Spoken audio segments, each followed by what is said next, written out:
आज हम लोग पढ़ेंगे यूपीएससी के बारे में। यूपीएससी होता क्या है? यूपीएससी का फुल फॉर्म होता है यूनियन पब्लिक सर्विस कमीशन, जो कि एक गवर्नमेंट का सेंट्रल रिक्रूटिंग एजेंसी है भारत में। एक्चुअली वो गवर्नमेंट का नहीं है, वो कॉन्स्टिट्यूशनल है, मतलब वो संवैधानिक है। ठीक है, तो अब कॉन्स्टिट्यूशनल रिक्रूटमेंट एजेंसी होता क्या है उसके बारे में हम लोग डिस्कस करेंगे।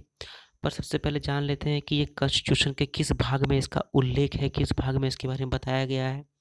तो ये आर्टिकल 315 से 323, मतलब कि 315 से लेकर के 323 के बीच में इसके बारे में पूरा डिस्क्रिप्शन दिया गया है। आर्टिकल के पार्ट 14 में इसके बारे में बताया गया है, और इसके बारे में क्या क्या बताया गया है कि इसका कंपोजिशन कैसा होता है, इसका कैसा आदमी इसको चलाते हैं, इनका कंपोजिशन क्या क्या है, इनका अपॉइंटमेंट और रिमूवल ऑफ मेंबर्स, इनके मेंबर्स को हम लोग कैसे रखेंगे, कैसे हटाएंगे, इनका क्या क्या इंडिपेंडेंस है, क्या क्या पावर है, ये क्या क्या कर सकते हैं, और यूपीएससी का फंक्शन क्या होता है। तो चलिए हम लोग स्टार्ट करते हैं। सबसे पहले बात करते हैं कंपोजिशन के बारे में कि यूपीएससी में कौन कौन होता है, कैसा कैसा उनका स्ट्रेटा है, कैसा कैसा उनके लोग होते हैं, कैसा कैसा उनका फंक्शंस होता है, सब कुछ। तो सबसे पहले बात करते हैं कंपोजिशन के बारे में। यूपीएससी में एक चेयरमैन होता है और बाकी मेंबर्स होता है। कॉन्स्टिट्यूशन में इसके बारे में कहीं भी ये नहीं बताया गया कि कितना मेंबर होना चाहिए। प्रेसिडेंट अपने मन से मेंबर्स इसका सजेस्ट कर सकता है या इसको डाल सकता है, पर नॉर्मली ये 9 या 11 मेंबर्स होता है एक चेयरमैन को मिला करके। ठीक है, अब ऐसा कहीं पर भी नहीं है कि इसमें कैसे मेंबर होने चाहिए, बस इसमें इतना सा लिखा हुआ है कॉन्स्टिट्यूशन में कि 1/2 मेंबर, मतलब अगर 9 है तो 5 या 4 मेंबर्स जो है वो भारत सरकार के अंदर, गवर्नमेंट ऑफ इंडिया के अंदर 10 साल काम किया हो या काम किए हो, या फिर कोई स्टेट गवर्नमेंट के अंदर 10 साल काम किए हो। ठीक है, मतलब सरकारी नौकरी जो 10 साल किए हो स्टेट गवर्नमेंट या सेंट्रल गवर्नमेंट के अंडर। ठीक है, अब इसके चेयरमैन जो होते हैं वो अपना, उनका जो कार्यकाल होता है वो 6 साल या 65 साल, जो पहले हो वहाँ तक करते हैं। इसका मतलब क्या हुआ, मान लेते हैं कोई एक आदमी है जिसको चेयरमैन का पोस्ट मिला, वो 60 साल के हैं। अब उनका 65 साल होने में कितना टाइम है, 5 साल। और ऐसे में उनका कार्यकाल कितना साल का होता है, 6 साल का, पर पहले क्या आएगा 5 साल, मतलब 65 ईयर्स। तो उनको 65 ईयर्स में रिटायरमेंट देना पड़ेगा। अब अगर कोई व्यक्ति जिसका उम्र 58 ईयर्स हुआ हो, उनका पहले 6 साल पूरे का, मतलब 6 ईयर के बाद उनका एज होगा 64, तो उनको रिटायरमेंट 64 ईयर्स ऑफ एज में देना पड़ेगा।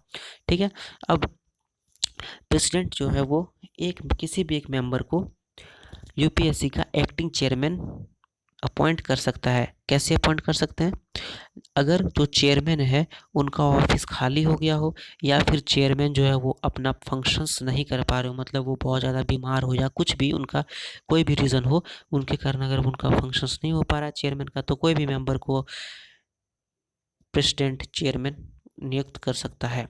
अब नियुक्त तो कर दिए, अब उसको हटाएंगे कैसे हम लोग, बड़ा बात तो ये है।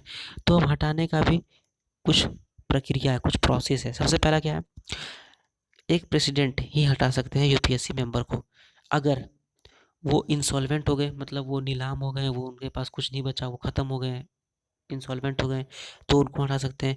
या फिर अगर वो कोई पेड एम्प्लॉयमेंट, मतलब अगर वो तो यूपीएससी का चेयरमैन है ही, साथ में कहीं और जॉब कर रहे हैं, मान लेते हैं कहीं XYZ कंपनी में जॉब कर रहे हैं, पैसा ले रहे हैं दूसरे कंपनी से, प्राइवेट कंपनी से, तो वहाँ पर भी उनको निकाला जा सकता है। और अगर प्रेसिडेंट की नज़र में वो अनफिट है, मतलब कि वो काम नहीं कर सकते हैं, वो बहुत ज़्यादा वीक हो गए हैं, वो बहुत ज़्यादा, उनका दिमाग उमाग सही नहीं है, उनका बॉडी सही नहीं है, तो उनको हटाया जा सकता है। ठीक है, यहाँ तक कि प्रेसिडेंट जो है वो यूपीएससी के मेंबर को या फिर चेयरमैन को मिसबिहेवियर से भी हटा सकता है। अब मिसबिहेवियर का मतलब क्या है कि कोई भी गवर्नमेंट से ये एलिजिडली कोई भी उनका एम्प्लॉयमेंट में काम कर रहे हो, या फिर कोई पेड एम्प्लॉयमेंट में काम कर रहे हो, या फिर ऐसा कोई बिहेवियर जो कि कॉन्स्टिट्यूशन में इनके लिए फॉरबिड है, मतलब इनको नहीं करना चाहिए। ठीक है, लेकिन ऐसे टाइम में प्रेसिडेंट सुप्रीम कोर्ट से बात करेगा। पहले सुप्रीम कोर्ट जो है एक इंक्वायरी बैठाएगी कि सही बात है कि नहीं, इनका मिसबिहेवियर है कि नहीं है। उनका इंक्वायरी ख़त्म होने के बाद ही प्रेसिडेंट जो है वो यूपीएससी के चेयरमैन को हटा सकते हैं, या फिर किसी भी मेंबर को हटा सकते हैं मिसबिहेवियर के रूप में। अब मिसबिहेवियर कैसे हो सकता है? अगर वो किसी भी एग्रीमेंट में है, किसी भी गवर्नमेंट ऑफ इंडिया या फिर गवर्नमेंट ऑफ स्टेट में किसी भी एग्रीमेंट में है, या फिर वो किसी भी तरह किसी भी प्रॉफिट या किसी भी एग्रीमेंट में किसी प्रॉफिट के रूप में अपना काम कर रहे हो, तो उनको हटाया जा सकता है मिसबिहेवियर के रूप में। लेकिन पहले वो सुप्रीम कोर्ट जाएगा, सुप्रीम कोर्ट उन पर इंक्वायरी करेंगे, इंक्वायरी करने के बाद पूरा उनका सत्य के बारे में जांच होगी, जांच होने के बाद अगर उनका सही पाया गया तो ही प्रेसिडेंट्स को हटा सकते हैं, वरना नहीं। अब बात करते हैं यूपीएससी का क्या क्या इंडिपेंडेंस है, वो क्या क्या कर सकते हैं। ठीक है, सबसे पहले यूपीएससी को क्या क्या इंडिपेंडेंस मिला हुआ है, मतलब उनका आज़ादी क्या क्या है। सबसे पहले यूपीएससी का मेंबर या फिर यूपीएससी का चेयरमैन को, अगर मान लेते हैं हम या आप कोई भी चेयरमैन बन गए, तो प्रेसिडेंट उनके चेयरमैन बनने के बाद उनका जो टेन्योर है, मतलब उनका जो कार्यकाल है, उसको उसके डिसएडवांटेज में घटा नहीं सकता है, भले बढ़ा सकता है पर घटा नहीं सकता। जैसे कि बोला गया 6 साल या 65 ईयर्स, मान लेते हैं कि हम 59 ईयर्स के हैं, तो मेरे आने के बाद ऐसा नहीं किया जा सकता है कि मेरा कार्यकाल 5 साल का कर दिया जाए, ऐसा एकदम नहीं हो सकता है। ठीक है, भले बढ़ाया जा सकता है पर घटाया नहीं जा सकता है। दूसरा है कि एक चेयरमैन या फिर एक मेंबर ऑफ यूपीएससी को नॉर्मली कैसे हटा सकते हैं, उसी प्रकार हटा सकते हैं जिस प्रकार कॉन्स्टिट्यूशन में उसके बारे में लिखा गया है, जो हम लोग बात किए कैसे रिमूवल होता है उनका। ठीक है, तीसरा है कि सैलरी और उनका जो जो घर बार है, अलाउंस, जो भी उनका एक्स्ट्रा पे होता है, और उनका जो पेंशन होता है चेयरमैन और मेंबर्स ऑफ यूपीएससी का, वो कंसोलिडेटेड फंड ऑफ इंडिया, मतलब जो सुरक्षित धनराशि होती है भारत की, उसी से दिया जाता है। मतलब कि वो पार्लियामेंट का वोट पर नहीं है, कुछ भी होगा उनको पैसा मिल जाएगा। ठीक है, कोई भी यूपीएससी का चेयरमैन एक बार ऑफिस अगर अपना रख ले, मतलब कोई भी अगर चेयरमैन या मेंबर बन जाए या चेयरमैन बन जाए यूपीएससी का, तो उसके बाद फिर वो फिर से अपॉइंट नहीं कर सकता है, और कोई भी फिर से वो कोई भी गवर्नमेंट जॉब में नहीं जा सकता है, चाहे वो स्टेट ऑफ गवर्नमेंट हो या फिर कोई स्टेट गवर्नमेंट हो, स्टेट इंडिया का गवर्नमेंट हो या फिर कोई स्टेट गवर्नमेंट हो। एक चेयरमैन, यूपीएससी का एक chairman state public service commission के लिए ही अपॉइंटमेंट हो सकता है, पर और कोई एम्प्लॉयमेंट के लिए नहीं हो सकता। यह ध्यान रखने वाली बात है, एक चेयरमैन यूपीएससी का सिर्फ स्टेट पब्लिक सर्विस कमीशन के लिए ही अपॉइंट किया जा सकता है, और कोई भी अपॉइंटमेंट उसको नहीं मिल सकती है किसी भी गवर्नमेंट ऑफ इंडिया के किसी भी पोस्ट में।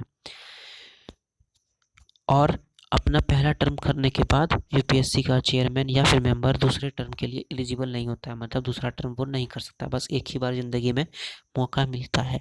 ठीक है, अब बात करते हैं फंक्शंस, यूपीएससी का क्या क्या फंक्शंस है, यूपीएससी क्या क्या करती है, यूपीएससी क्या क्या कर सकती है। ठीक है, सबसे पहले यूपीएससी क्या करती है, जानता हुआ सब कोई जानता है कि सबसे पहले वो all India state services, central services और पब्लिक सर्विसेज, जो कि सेंट्रली गवर्नमेंट के द्वारा होता है, उसका वो एग्जामिनेशन कंडक्ट कराती है। ठीक है, अगर कोई भी दो स्टेट उसके बारे में, दो या दो से ज़्यादा स्टेट यूपीएससी को बोलती है कि मेरे स्टेट में आप बताइए कैसे कैसे एग्ज़ाम लें, तो यूपीएससी फिर वो ऐसे ऐसे बताते हैं, उसको रिकमेंड करते हैं स्टेट गवर्नमेंट को कैसे कैसे एग्ज़ाम लिया जाए और कैसे कैसे बच्चे को क्वालिफाई किया जाए एग्ज़ाम में और कैसे उसको अपॉइंट किया जाए। एक स्टेट का वो स्टेट गवर्नर के रिक्वेस्ट पर और प्रेसिडेंट ऑफ इंडिया के अप्रूवल के साथ वो स्टेट का सारा कुछ, मतलब एग्जामिनेशन से लेकर कंडक्ट लेकर के पूरा प्रोसेस बता सकता है या कर सकता है यूपीएससी। ठीक है,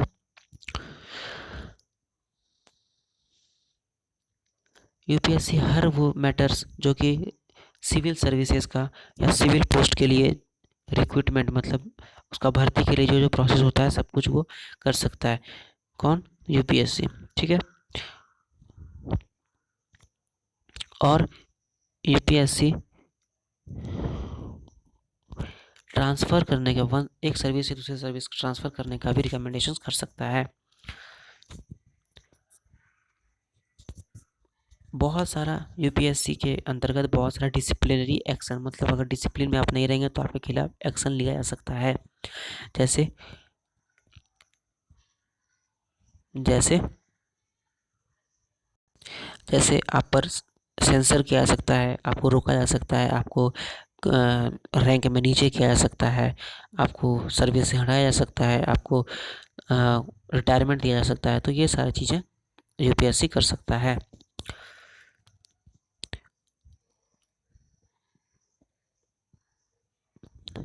यूपीएससी किसी भी टेम्पररी अपॉइंटमेंट का मैटर को देख सकता है, ठीक है, और किसी भी का सर्विस को एक्सटेंशन और उसका रिटायरमेंट सर्विस, सिविल सर्वेंट का एम्प्लॉयमेंट के बारे में वो देख सकता है।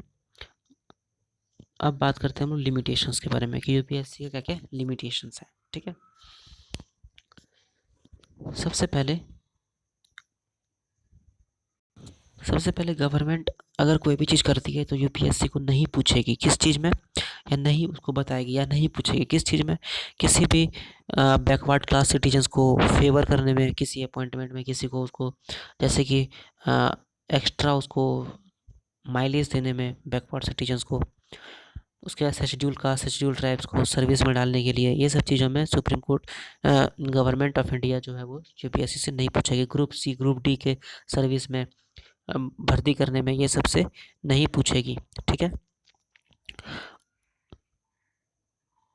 और अगर 1 साल से ज़्यादा किसी भी सर्विस में उसको डालना है किसी भी रिक्वायरमेंट को, तो गवर्नमेंट ऑफ इंडिया यूपीएससी से उसके बारे में भी नहीं पूछेगी।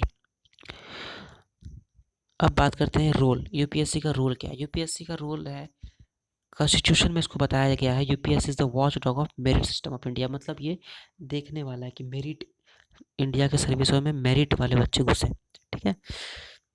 ये पूरे service group A group B के पूरे सर्विसों ऑल इंडिया सर्विस को देखता है, ठीक है, और उसका मेरिट के हिसाब से भर्ती करते हैं, रिक्रूटमेंट करते हैं, ठीक है। बस पर बस इसका रिक्रूटमेंट का काम है, ये बस रिक्रूटमेंट करते हैं, ये सिर्फ भर्ती करते हैं। ट्रेनिंग का काम यूपीएससी का नहीं है, ध्यान में रखने वाली बात है। ट्रेनिंग का काम किसका है? Department of personal and training, जो कि गवर्नमेंट ऑफ इंडिया के अंतर्गत आता है। उसमें ये डिपार्टमेंट ऑफ पर्सनल ट्रेनिंग का काम है ट्रेनिंग कराना, ठीक है। जो भर्ती हुए जो सर्विसेज में आए हैं उनका ट्रेनिंग कराना department of personal and training का काम है, ठीक है, जो कि गवर्नमेंट ऑफ इंडिया के अंतर्गत आता है। अब यूपीएससी का बस लिमिटेड रोल है, वो बस रिकमेंडेशन देना है, जो कि गवर्नमेंट ऑफ इंडिया को मानना है चाहे नहीं मानना है वो गवर्नमेंट ऑफ इंडिया का मन पे है, ठीक है। सेंट्रल विजिलेंस कमीशन का आने के बाद 1964 में यूपीएससी का कम हो गया है रोल थोड़ा, लेकिन पर फिर भी यूपीएससी एक कॉन्स्टिट्यूशनल बॉडी है, सीबीसी एक कॉन्स्टिट्यूशनल बॉडी नहीं है, इसलिए यूपीएससी का जो रोल है वो थोड़ा सा सीबीसी से ज़्यादा है। मतलब सेंट्रल विजिलेंस कमीशन से थोड़ा सा ज़्यादा है यूपीएससी का रोल। अब हम लोग देखते हैं आर्टिकल्स 315 में क्या है। तो बोला गया कि यूनियन और स्टेट के लिए एक पब्लिक सर्विस कमीशन होगा। 316 में क्या है? ऑफिस ऑफ मेंबर्स, मतलब यूपीएससी के जो मेंबर्स हैं उनका कैसे अपॉइंटमेंट होगा। 317 में उसका रिमूवल के बारे में बात किया गया है। 318 में उसका कंडीशंस के बारे में बात किया गया है कि कैसे पावर होगा उसका रेगुलेशन करने का कमीशन का।